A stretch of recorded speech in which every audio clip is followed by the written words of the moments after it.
जय श्री कृष्ण। तृतीय स्कंद अथ पंचमोध्याय। विदुर जी का प्रश्न और मैत्रेय जी का सृष्टि क्रम वर्णन। श्री सुखदेव जी कहते हैं, परम ज्ञानी मैत्रेय मुनि हरिद्वार क्षेत्र में विराजमान थे।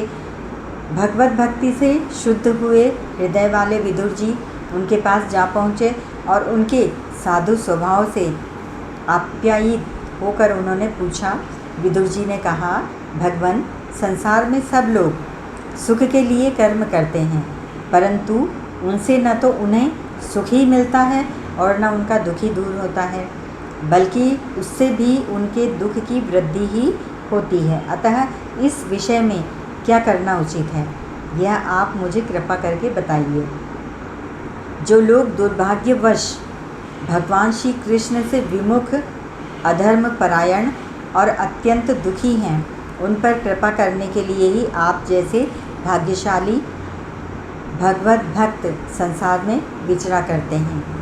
साधु शिरोमणे, आप मुझे उस शांतिप्रद साधन का उपदेश दीजिए जिसके अनुसार आराधना करने से भगवान अपने भक्तों के भक्तिपूत हृदय में आकर विराजमान हो जाते हैं और अपने स्वरूप का उपरोक्ष अनुभव करने वाला सनातन ज्ञान प्रदान करते हैं।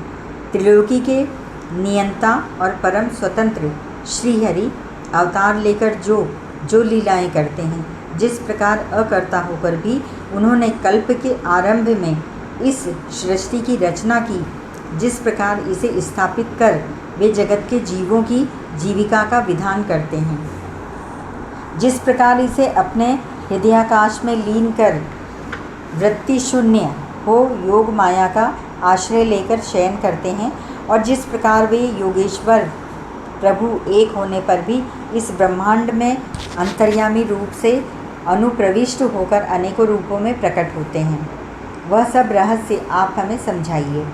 ब्राह्मण गो देवताओं के कल्याण के लिए जो अनेकों अवतार धारण करके लीला से ही नाना प्रकार के दिव्य कर्म करते हैं, वे भी हमें सुनाइए। यशस्वियों के मुकुटमणि श्री हरि के लीलामृत का पान करते करते हमारा मन तृप्त नहीं होता। हमें यह भी सुनाइए कि उन समस्त लोकपतियों के स्वामी श्री हरि ने इन लोकों, लोकपालों और लोकों का लोक पर्वत से बाहर के भागों को, जिनमें ये सब प्रकार के प्राणियों के अधिकारानुसार भिन्न भिन्न भेद प्रतीत हो रहे हैं, किन तत्वों से रचा है। द्विजवर उन विश्वकर्मा स्वयंभू श्री नारायण ने अपनी प्रजा के स्वभाव, कर्म, रूप और नामों के भेद की किस प्रकार रचना की है। भगवान, मैंने श्री व्यास जी के मुख से ऊंच नीच वर्णों के धर्म तो कई बार सुने हैं, किंतु अब श्री कृष्ण कथामृत के प्रवाह को छोड़कर अन्य स्वल्प सुखदायक धर्मों से मेरा चित्त ऊब गया है।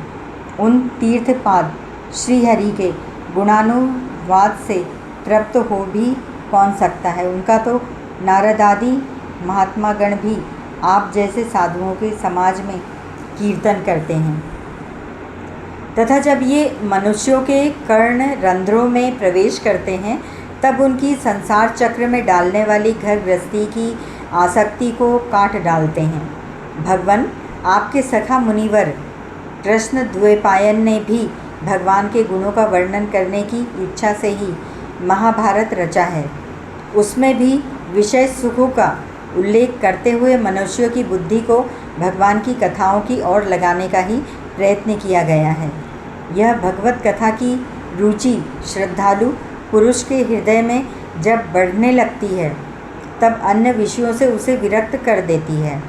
वह भगवत चरणों के निरंतर चिंतन से आनंद मग्न हो जाता है और उस पुरुष के सभी दुखों का तत्काल अंत हो जाता है।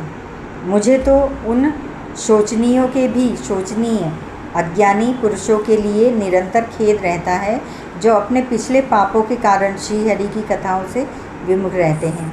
हाय, काल भगवान उनके अमूल्य जीवन को काट रहे हैं और वे वाणी, देह और मन से व्यर्थ वाद विवाद, व्यर्थ चेष्टा और व्यर्थ चिंतन में लगे रहते हैं। मैत्रेय जी, आप दीनों पर कृपा करने वाले हैं, अतः भौरा जैसे फूलों में से रस निकाल लेता है, उसी प्रकार इन लौकिक कथाओं में से इनकी सारभूता परम कल्याणकारी पवित्र कीर्ति श्रीहरि की कथाएं छांटकर हमारे कल्याण के लिए सुनाइए।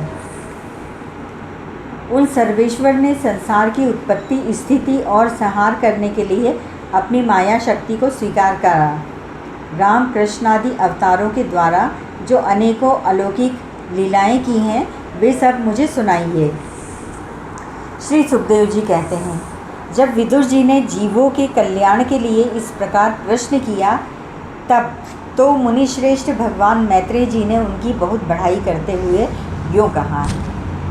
श्री मैत्रेय जी बोले, साधु स्वभाव विदुर जी, आपने सब जीवों पर अत्यंत अनुग्रह करके यह बड़ी अच्छी बात पूछी है। आपका चित्त तो सर्वदा श्री भगवान में ही लगा रहता है, तथापि इससे संसार में भी आपका बहुत सुयश फैलेगा। आप श्री व्यास जी के सौरस पुत्र हैं, इसीलिए आपके लिए यह कोई बड़ी बात नहीं है कि आप अनन्य भाव से सर्वेश्वर श्रीहरि के ही आश्रित हो गए हैं। आप प्रजा को दंड देने वाले भगवान यम ही हैं। मांडव्य ऋषि का शाप होने के कारण ही आपने श्री व्यास जी के वीर्य से उनके भाई विचित्र वीर्य की भोग पत्नी दासी के गर्भ से जन्म लिया। आप सर्वदा ही श्री भगवान और उनके भक्तों को अत्यंत प्रिय हैं, इसीलिए भगवान निज धाम पधारते समय मुझे आपको ज्ञानोपदेश करने की आज्ञा दे गए। इसीलिए अब मैं जगत की उत्पत्ति, स्थिति और लय के लिए योग माया के द्वारा विस्तारित हुई भगवान की विभिन्न लीलाओं का क्रमशः वर्णन करता हूँ। सृष्टि रचना के पूर्व समस्त आत्माओं के आत्मा एक पूर्ण परमात्मा ही है, न दृष्टा था न दृश्य। सृष्टि काल में अनेक वृत्तियों के भेद से जो अनेकता दिखाई पड़ती है, वह भी वही थी, क्योंकि उनकी इच्छा अकेले रहने की ही थी। वे ही दृष्टा होकर देखने लगे, परंतु उन्हें दृश्य दिखाई नहीं पड़ा, क्योंकि उस समय वे ही अद्वितीय रूप से प्रकाशित हो रहे हैं। ऐसी अवस्था में वे अपने को असत्य के समान समझने लगे। वस्तुतः वे असत नहीं थे, क्योंकि उनकी शक्तियाँ ही सोई थीं, उनके ज्ञान का लोप नहीं हुआ था।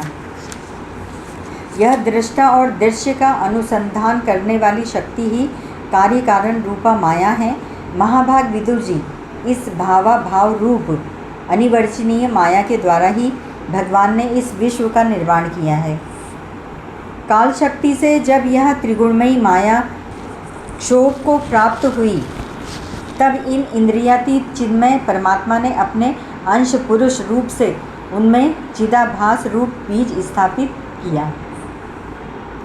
तब काल की प्रेरणा से उस अव्यक्त माया से महत्व प्रकट हुआ। वह मिथ्या अज्ञान का नाशक होने के कारण विज्ञान स्वरूप और अपने में सूक्ष्म रूप से स्थित प्रपंच की अभिव्यक्ति करने वाला था। फिर चिदाभास गुण और काल के अधीन उस महत्व ने भगवान की दृष्टि पकड़ने पर इस विश्व की रचना के लिए अपना रूपांतरण किया। महत्व के विकृत होने पर अहंकार की उत्पत्ति हुई, जो कार्य अधिभूत कारण, अध्यात्म और कर्ता अधिदेव रूप होने के कारण भूत, इंद्रिय और मन का कारण है। वह अहंकार वैकारिक, सात्विक, तेजस, राजस और तामस भेद से 3 प्रकार का है। अतः अहम तत्व में विकार होने पर वैकारिक अहंकार से मन और जिनसे विषयों का ज्ञान होता है, वे इंद्रियों के अधिष्ठाता देवता हुए। तेजस अहंकार से ज्ञानेंद्रियाँ और कर्मेंद्रियाँ हुई तथा तामस अहंकार से सूक्ष्म भूतों का कारण शब्द तन्मात्रा हुआ और उससे दृष्टा रूप से आत्मा का बोध कराने वाला आकाश उत्पन्न हुआ। भगवान की दृष्टि जब आकाश पर पड़ी, तब उसमें फिर काल माया और चिदाभास के योग से स्पर्श तन्मात्र हुआ और उसके विकृत होने पर उससे वायु की उत्पत्ति हुई। अत्यंत बलवान वायु ने आकाश के सहित विकृत होकर रूपन मात्रा की रचना की और उससे संसार का प्रकाश तेज उत्पन्न हुआ। फिर परमात्मा की दृष्टि पड़ने पर वायु युक्त तेज ने काल माया और चिदंश के योग से विकृत होकर रस तन्मात्रा के कार्य जल को उत्पन्न किया। तदंतर तेज से युक्त जल ने ब्रह्मा का दृष्टिपात होने पर काल माया और चिदंश के योग से गंध गुणमयी पृथ्वी को उत्पन्न किया। विदुर जी, इन आकाश आदि भूतों में से जो भूत पीछे पीछे उत्पन्न हुए हैं उनमें क्रमशः अपने पूर्व भूतों के गुण भी अनुगत समझने चाहिए। ये महत्वादि के अभिमानी विकार, विक्षेप और चेतनांश विशिष्ट वेदगण श्री भगवान के ही अंश हैं, किंतु पृथक पृथक रहने के कारण जब वे विश्व रचना रूप अपने कार्य में सफल नहीं हुए तब हाथ जोड़कर भगवान से कहने लगे। देवताओं ने कहा, देव, हम आपके चरण कमलों की वंदना करते हैं। यह आपकी शरण में आए हुए जीवों का ताप दूर करने के लिए छत्र के समान है तथा इनका आश्रय लेने से यतिजन अनंत संसार दुख को सुगमता से ही दूर फेंक देंगे। जगतकर्ता जगदीश्वर, इस संसार में ताप त्रय से व्याकुल रहने के कारण जीवों को जरा भी शांति नहीं मिलती। इसीलिए भगवान, हम आपके चरणों की ज्ञानमयी छाया का आश्रय लेते हैं। मुनिजन एकांत स्थान में रहकर आपके मुख कमल का आश्रय लेने वाले वेद मंत्र रूप पक्षियों के द्वारा जिनका अनुसंधान करते रहते हैं तथा जो संपूर्ण पापनाशिनी नदियों में श्रेष्ठ श्री गंगा जी के उद्गम स्थान हैं, आपके उन परम पावन पदों का इस आश्रय लेते हैं। हम आपके चरण कमलों की उस चौकी का आश्रय ग्रहण करते हैं जिसे भक्तजन श्रद्धा और श्रवण कीर्तनादि रूप भक्ति से परिमार्जित अंतःकरण में धारण करके वैरागी पुष्ट ज्ञान के द्वारा परम धीर हो जाते हैं। ईश, आप संसार की उत्पत्ति, स्थिति और संहार के लिए ही अवतार लेते हैं, अतः हम सब आपके उन चरण कमलों की शरण लेते हैं जो अपना स्मरण करने वाले भक्तजनों को अभय पद देते हैं। जिन पुरुषों का देह गेह तथा उनसे संबंध रखने वाले अन्य तुच्छ पदार्थों में अहमता ममता का दृढ़ दुराग्रह है, उनके शरीर में आपके अंतर्यामी रूप से रहने पर भी जो अत्यंत दूर हैं, उन्हीं आपके चरणारविंदों को हम भजते हैं। परम यशस्वी परमेश्वर इंद्रियों के विषयाभिमुख रहने के कारण जिनका मन सर्वदा बाहर ही भटकता रहता है, वे पामर लोग आपके विलासपूर्ण पाद विन्यास की शोभा के विशेषज्ञ भक्तजनों का दर्शन नहीं कर पाते। इसी से वे आपके चरणों से दूर रहते हैं। देव, आपके कथामृत का पान करने से उमड़ी हुई भक्ति के कारण जिनका अंतःकरण निर्मल हो गया है, वे लोग वैरागी ही जिसका सार है, ऐसा आत्मज्ञान प्राप्त करके अनायास ही आपके बैकुंठ धाम को चले जाते हैं। दूसरे धीर पुरुष चित्त निरोधर रूप समाधि के बल से आपकी बलवती माया को जीतकर आप में ही लीन हो जाते हैं, पर उन्हें श्रम बहुत होता है, किंतु आपकी सेवा के मार्ग में कुछ भी कष्ट नहीं है। आदिदेव, आपने सृष्टि रचना की इच्छा से हमें त्रिगुणमय रचा है, इसीलिए विभिन्न स्वभाव वाले होने के कारण हम आप में मिल नहीं पाते और इसी से आपकी क्रीड़ा के साधन रूप ब्रह्मांड की रचना करके उसे आपको समर्पण करने में असमर्थ हो रहे हैं। अतः जन्म रहित भगवान, जिससे हम ब्रह्मांड रचकर आपको सब प्रकार के भोग समय पर समर्पण कर सकें और जहाँ स्थित होकर हम भी अपनी योग्यता के अनुसार अन्न ग्रहण कर सकें तथा ये सब जीव भी सब प्रकार की विघ्न बाधाओं से दूर रहकर हम और आप दोनों को भोग समर्पण करते हुए अपना अपना अन्न भक्षण कर सकें, ऐसा कोई उपाय कीजिए। आप निर्विकार पुराण पुरुष ही अन्य कार्य वर्ग के सहित हम देवताओं के आदि कारण हैं। देव, पहले आप अजन्मा ही ने सत्वादि गुण और जन्मादि कर्मों की कारण रूपा माया शक्ति में चिदाभास रूप वीर्य स्थापित किया था। परमात्मा देव, महत्वादि रूप हम देवगण जिस कार्य के लिए उत्पन्न हुए हैं उसके संबंध में हम क्या करें। देव, हम पर आप ही अनुग्रह करने वाले हैं, इसीलिए ब्रह्मांड रचना के लिए आप हमें क्रिया शक्ति के सहित अपनी ज्ञान शक्ति भी प्रदान कीजिए। हरि ओम तत्सत।